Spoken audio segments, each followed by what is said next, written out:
नमस्कार शेतकरी मित्रांनो, मी गोविंद वैराळे, कापूस अभ्यासक, नागपूर। शेतकऱ्यांचे कापसाबद्दलची जी परिस्थिती आहे त्याबद्दल मी आपणास थोडक्यात विवेचन करणार आहोत। महाराष्ट्रामध्ये कापसाचा पेरा देशामध्ये जर पाहिलं तर सर्वात जास्त 43 लाख हेक्टर होतो। महाराष्ट्रातच कापसाचा पेरा जास्त होण्याचं कारण एकच आहे की महाराष्ट्रामध्ये जे आपल्याला ओलिताचं प्रमाण पाहिजे ते अत्यल्प आहे। 17 ते 18% फक्त ओलिताचे प्रमाण आहे। इतर राज्यामध्ये ओलिताचे प्रमाण जास्त असल्यामुळे बाकी त्यांना इतर पिकाचा पर्याय आहे, परंतु महाराष्ट्रामध्ये कापूस, तूर, सोयाबीन यामध्ये प्रामुख्याने कापूस पिकाचंच नियोजन दरवर्षी शेतकऱ्यांना करावे लागते। त्यामुळे कापसापासून कितीही म्हणजे नुकसान हो किंवा फायदा हो, त्यामुळे कापसाशिवाय शेतकऱ्यांना पर्याय नाही। 2 वर्षापूर्वी कापसाचे जे दर आहे ते 10, 11, 12 हजारापर्यंत गेले होते। त्यामुळे कापसाचे भाव यावर्षीसुद्धा तसेच राहतील या विचाराने शेतकऱ्यांनी कापसाचा मोठ्या प्रमाणात पेरा केला, जवळपास 43 लाख हेक्टर। परंतु शेतकऱ्यांच्या पदरी निराशाच पडलेली आहे। कापसाचे भाव जे होते सुरुवातीला 7,000, 6,500पर्यंतसुद्धा कमी झालेले होते, परंतु जे MSP आहे म्हणजे मिनिमम आधारभूत कापूस दर आहे ते 7,020 रुपये असल्यामुळे कापसाचे दर हे 7,000 रुपयाच्या आसपास कमीत कमी राहिलेले आहेत। आणि काही कालावधीनंतर कापसाचे दर 7,500, 8,000, 8,500पर्यंतसुद्धा झालेले होते। परंतु मागील 15-20 दिवसापासून आंतरराष्ट्रीय मार्केटमध्ये मोठी घट झालेली आहे।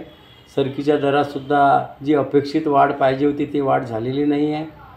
आणि जो काही कापसाचं उत्पादनाचा जो कल दाखवलेला आहे तो थोडाफार वाढून दाखवलेला असल्यामुळे कापसाचे दर कमी झालेले आहेत। परंतु मला असं वाटते की कापसाचे दर जरी कमी झालेले असतील, परंतु हे काही कालावधीकरताच आहेत। सध्या जरी 7200 ते 7300 रुपये दर असले तरी पण 15-20 दिवसानंतर म्हणजे साधारणतः एप्रिल एंड किंवा मेच्या कालावधीमध्ये कापसाचे दर हे निश्चितच 8,000, 8,000-8,500पर्यंतसुद्धा जाऊ शकतील। परंतु फार मोठ्या जास्त प्रमाणात कापसाचे दर होऊ शकत नाही। त्यामुळे शेतकऱ्यांनी फार कालावधीकरता कापूस ठेवणे उचित राहणार नाही। त्यांनी विक्री केलेलाच बरा राहील, कारण की आता उन्हाळ्याचे दिवस आलेले आहेत आणि त्या उन्हापासून कापसाला अपघात होत असतात। त्या दृष्टीने कापूस विक्री करण्याचा शेतकऱ्यांनी निर्णय घ्यायला पाहिजे। आता मागील वर्षाचा जर विचार केला तर मागील वर्षाचा जो कापूस आपण पेरला होता तो कापूस वेचणी करून जवळपास शेतकऱ्याचा शेतातील कापूस पूर्ण निघालेला आहे।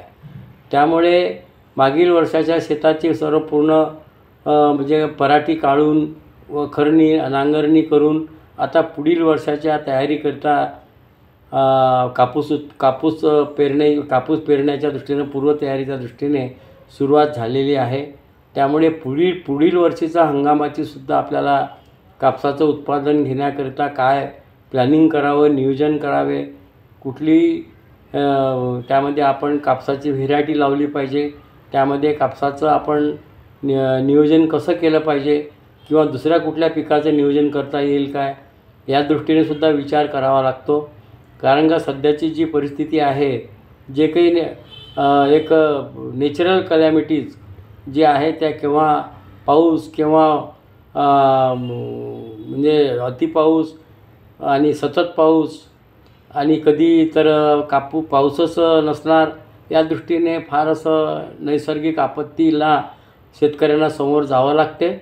त्या दृष्टीने सर्व विचार करून आता आपल्याला कापसाशिवाय दुसरा कुठला पर्याय आहे काय हा सुद्धा विचार करणं अत्यंत आवश्यक आहे।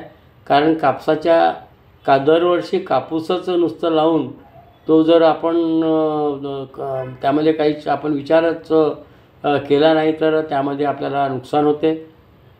कारण महाराष्ट्रामध्ये जर पाहिलं तर कापसाचं उत्पादन फक्त एकरी 4 क्विंटल साधारणतः प्रति एकरी आहे। 4 क्विंटल म्हणजे 7,500 रुपयाचा जरी भाव झाला तरी 30,000 रुपये एकराचं त्याला उत्पन्न मिळते। परंतु त्याचा जर खर्च पाहिला आपण कापसाच्या त्या पराठी उपडण्यापासून तर कापसाची पूर्वतयारी करणे, पेरणी, त्यानंतर खतं, औषधं, त्यानंतर बाकीचे जे अंतर्मशागत या सर्व गोष्टीचा आणि वेचणीचा खर्च या सर्व विचार केला तर 30,000 रुपयाचा हा खर्चच प्रति एकरी लागतो. त्यामुळे शेतकऱ्याला जवळपास काही त्या कापसाच्या पेरणीमध्ये किंवा कापसाच्या लागवडीमध्ये काहीच उरत नाही. त्यामुळे पुढील वर्षी आपण कापूस लागवडीबद्दल अत्यंत जरुरी आहे विचार करणे की आपण यामध्ये काही आपण पर्यायी पीक घेऊ शकतो काय. कारण कापसाच्याबद्दलचा जो परिस्थिती आहे ती नुकसानदायकच दिसते आहे आणि त्यामुळे आपल्याला पुढील वर्षाचा सुद्धा विचार करण्याकरता नियोजन करावं मला असं वाटते. धन्यवाद.